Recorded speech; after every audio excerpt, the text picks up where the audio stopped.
guys, welcome to my vlog. Welcome to my vlog guys. Meron po akong na-experience ngayon sa Facebook kay Meta. Natingala ko kay hindi na ko ka message sa mga video. Hindi ko alam, na-block na pala ako. Na-block ako guys kasi nga bawal pala yung paulit-ulit na words, yung makikita mo sa, 'di ba, magme-message ka sa video, yung makikita mong lumalabas ng mga words, yun hindi pala pwede yun na gamit na words lagi mong gamitin pag may message ka sa mga videos. Bawal pala yun guys, kaya na-block ako.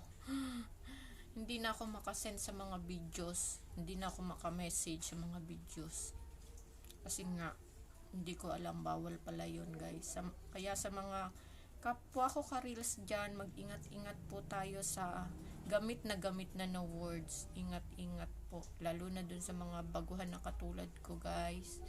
Ingat po kayo dahil masyadong si Meta ngayon, masyadong mahigpit.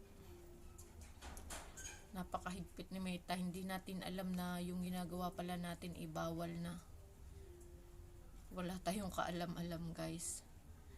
Kaya sa mga katulad kong baguhan, ingat-ingat po tayo. Bye. Nag-ano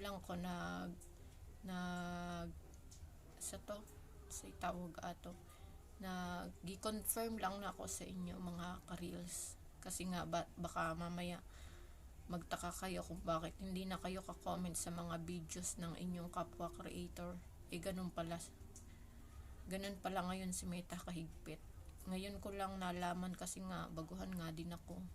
Kaya guys, kayo ingat kayo sa paggamit ng mga words na gamit na dyan sa pagko-comment natin sa mga videos. Bye guys. Bago nga pala ako umalis, paki-subscribe na din po.